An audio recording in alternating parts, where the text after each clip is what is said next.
Our next moderator is the Executive Director of the Election Research Institute, a nonpartisan nonprofit that's dedicated to protecting voting rights by identifying and mitigating vulnerabilities in the election system. Do we have those in the election system? I'm just curious. Okay. So she advocates for lawful, fair elections and government transparency. She's an investigator and security consultant with over 30 years of experience. And she's the president of Haystack Investigations and the co-founder of Verity Vote. That's a research and investigation firm that analyzes and reports on issues impacting election systems. Now, she's a devoted Eagles fan. Really? Okay. She's still mourning the 2023 season and holding out hope that 62 will stick around for one more year, or maybe she could rethink her alliance. No? Okay. Here's Heather Honey. She's moderating Build Trust in PA Elections panel. Thank you. All right, so on your program, it looks like Cleta Mitchell is going to be joining me for this conversation. Unfortunately, Cleta had an emergency, but I am so thrilled to introduce to you Representative Don Keefer. Representative Keefer is currently a candidate for the 31st Senate seat, which covers York County and Cumberland, where we are right now. And she was so very gracious. I gave her just about 24 hours notice of my need to have a partner for this conversation, and she accepted immediately. So thank you so much for doing that, and thank you for all that you do. So our conversation today is about restoring confidence in Pennsylvania's elections, right? This is not a small task. There's no doubt that there is a crisis in confidence in our elections. An Associated Press poll, and there are many of these polls out there, but I'm going to share two of them with you.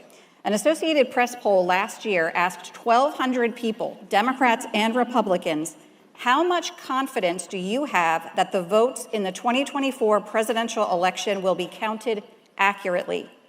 Only 44% of the respondents said very confident. Only 44%. That's Democrats and Republicans. Just last week, Fox News released some new polling data. 7 issues were presented to voters. Over 1,000 registered voters were asked how important each issue was to them. 53% of respondents said that election integrity is extremely important.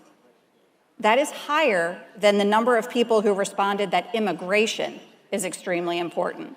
So this is not a fringe issue, right? This is a serious issue across many demographics. This is a significant portion of the voting public. Now, this is an important issue for obvious reasons, right? We want to have secure, safe, accurate elections. But it also, we have to consider how it impacts the vote.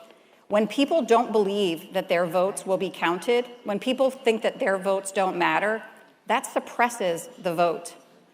And so, when people raise issues, and have concerns and try to express their concerns, the government further suppresses the vote by name calling and using pejoratives.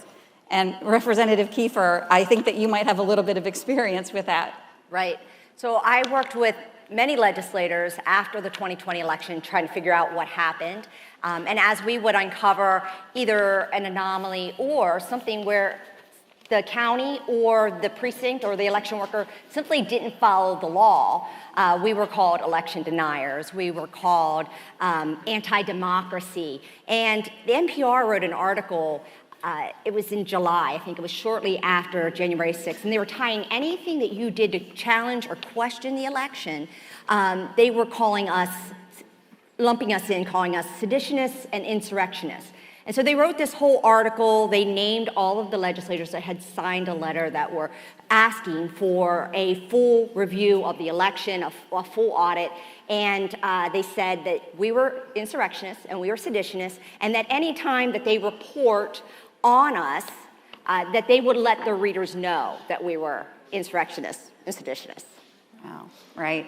And I think the thing that's alarming to me, as it is to many of the folks that I talk to, is that the Secretary of State's office, the government as a whole, doesn't even acknowledge the issues that are raised.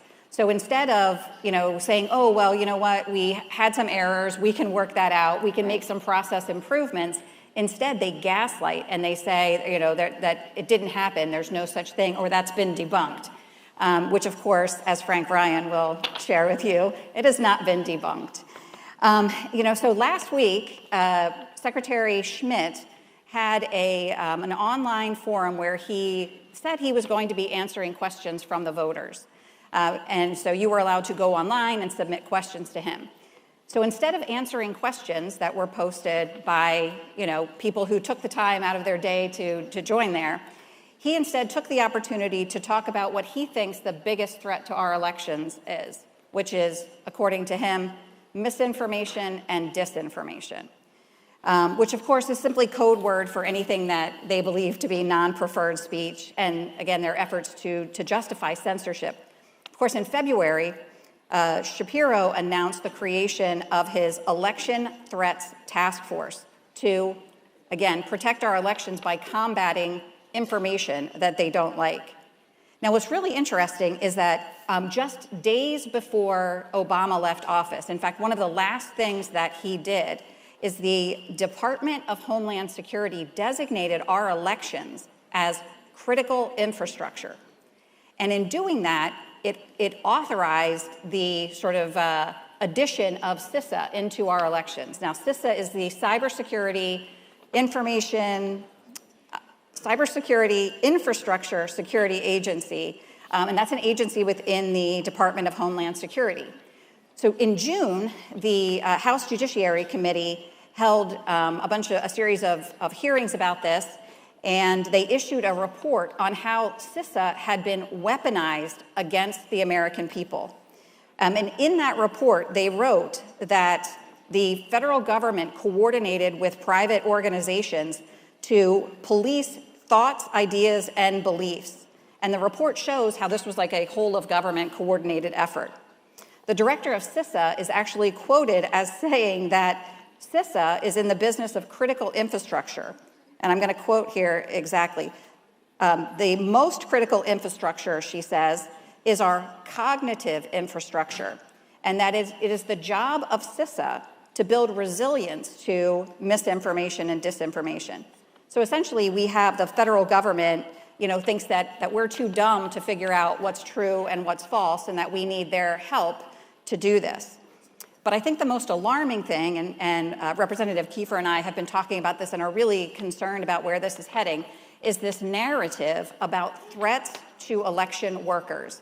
Every time you turn on the news, if you go to the EAC, everybody is talking about it. Shapiro talks about it. Schmidt talks about it, threats to election workers. But when you drill down on that and you think about, you find out from the DOJ that there have been, since 2020, 13 prosecutions. Florida set up a election crimes bureau, and they had 0 threats to election workers. And what's interesting is that some of the things that are categorized as threats to election workers are mean tweets. Yeah. Now, of course, nobody condones actual threats, but when we look at these mean tweets, I wonder, Representative Keefer, can you tell us a little bit about your mean tweets that are directed to you and how often the DOJ is investigating that? And I say that all the time. I said, it being in public service, right, you get a lot of mean emails, a lot of mean calls. If you have thin skin, this is not the job for you for sure. And so what warrants a harassment or a threat? And as I was working on a hearing that we had 2 weeks ago with Secretary Schmidt regarding the SURE system, what I kept finding was this narrative over and over again, threats and harassment to election workers. So I wanted to know what the actual numbers and the data were. And so the national threats assessment task force that they had, they reached out to all the election offices and they said, give us any threats or harassments that your election offices have received. So they received thousands, they said thousands, but they prosecuted just 13 in the entire country, 13. And as I was reading articles, the reputable media outlet, The Guardian, They've done numerous articles, and the issue was not that it wasn't real, it's that the bar is too high. The bar is too high for threats and harassment because we have this pesky thing called the Constitution and free speech. And so it isn't that it's not real, we just can't prosecute it because it's not to that level, which is just the irony of it, because isn't that the same thing they say about the elections, right?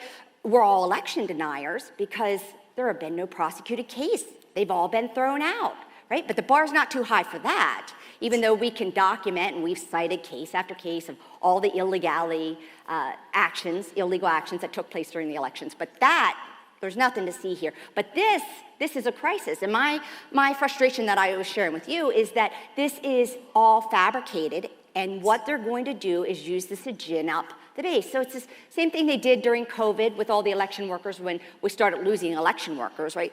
COVID's coming, you're gonna die. You're over 65, you're definitely gonna die. And knowing that COVID's gonna be at the precincts and that you're gonna die, are you still willing to work at your precinct, right? Well, this is the same thing here, right? All of these threats and assessments, it's based on feelings. It's not even based on actual things that happened, it's feelings. So the highly partisan Brennan Center, they issued their own paper in their pseudo study that 4 out of 5 election workers fear for the safety of their, or election directors fear for the safety of their election workers. It's their feelings. Again, I feel a lot of things, right? Does that warrant action? But this is being perpetuated. If you just do a quick Google, you'll see it. There's article after article, and I fear that what they're going to say is, my issue is that it suppresses the vote. So they're suppressing in-person voting, number one. And number two, they're doing this through getting election workers not to work for fear, right, that they're going to be harassed or threatened because they keep telling them that this is happening, whether it is or not, this is happening. You should be really scared. Are you sure you want to work? And we're going to start seeing a consolidation of our polls, and we're going to start seeing a shrinking of opportunities to actually go vote in person. Right. Yeah, that's a very, very serious concern. I think that this narrative that they've been pushing for so long is intended to cause fear. And they've been successful, right? Because as Representative Keefer pointed out, the Brennan Center did this survey. But what was interesting is they all said that they were concerned, that they were fearful of threats. But when asked if they had been threatened, they had not. So why are they afraid? They're afraid because of this narrative that's being promoted about that. And so, when we think about that as the top priority for our Department of State, our chief election official thinks that the top priority is this narrative and pushing that, instead of addressing the real issues, the real vulnerabilities in our election systems. So the first step, if we want to fix something, is to admit that we have a problem. And if you compare Pennsylvania's election system to just about any election system in any other state, look at Ohio, for example, there are these gaping vulnerabilities, all of these opportunities for bad actors, if they wanted to do bad things. And what's really interesting, though, is that when you look at election systems, the U.S. government knows how to operate safe and secure elections. Look at how they do elections in emerging democracies, right? When the UN is involved, it's in-person voting, right? They do biometrics, they do facial recognition. You have to show up in person, indelible ink on your finger so you can't vote more than one time. I mean, that's what zero tolerance for election fraud looks like, right? And that's why they do those kinds of things. So when you look at Pennsylvania and you see how they are removing every single guardrail from our election systems, it makes you, kind of question why. And when we have this opportunity, and everybody's talking about, even the Department of State is saying, we need to, secure elections, what they say is that we already have the safest, most secure, fairest elections around. And so, what happens is, we're trying hard, all these different organizations, many of you in here are working on initiatives to restore confidence in our election systems. But we cannot look to the legislature to help us, right? We can't, unfortunately. We cannot look to the Department of State to help us. And so can you talk to us a little bit about, I mean, I know people are very concerned about photo ID for voting and stuff. Whatever happened in the legislature, and why can't we count on the legislature to fix our election system? So we came back in the beginning of 23, and unfortunately, we elected the one short window of opportunity that we had to get voter ID passed was having a Republican speaker, but unfortunately, we had some Republicans work with the Democrats and voted for a Democrat speaker. And so we completely lost any opportunity of voter ID. So that's gone. So what can we do, right? We're not getting legislation passed in the House. But the counties have a lot of control. The voters in the local precincts, you have a lot of control. So observation, participation, you could be a poll worker, you can be a poll watcher. You can work with your county. The counties all need volunteers to do various things. And then you have eyes on everything that's going on. You have boots on the ground ready to move if we need help, whether it's, hey, covering this poll or canvassing. Do we have anybody watching what they're doing with canvassing? Foreseeing, truly meaningful observation. I can tell you York County just got a document scanner, so all their provisional ballots will go up on a screen, so you can actually see what's on the provisional ballots.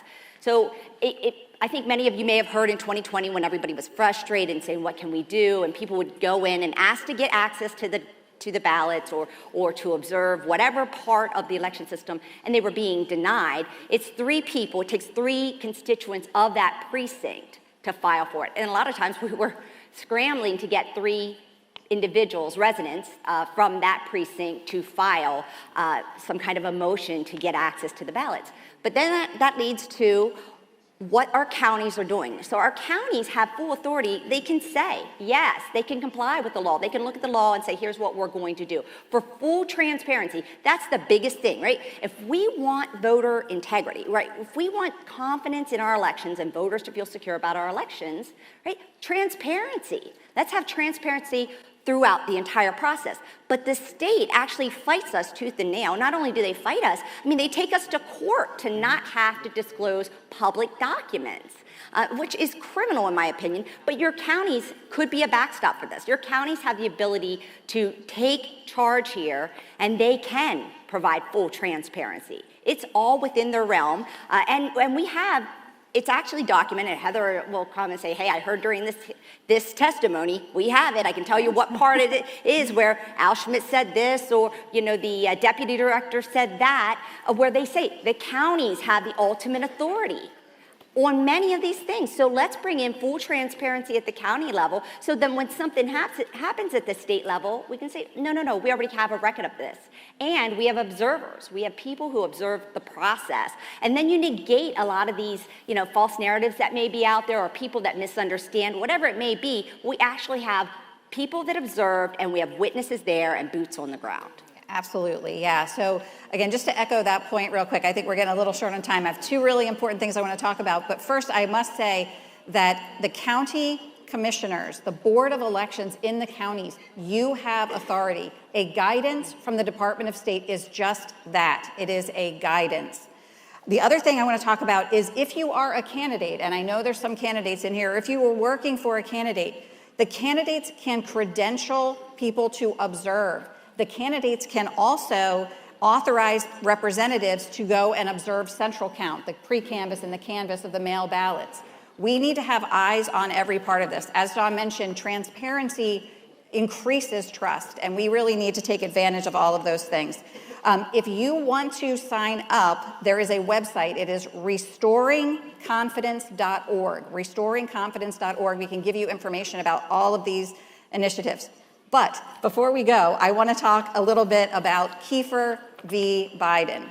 This is a federal lawsuit in which several members of the legislature have challenged the executive order from the Biden administration, Executive Order 14019, have challenged Shapiro's automatic voter registration edict, and have challenged the directives that contradict state law out of the Department of State.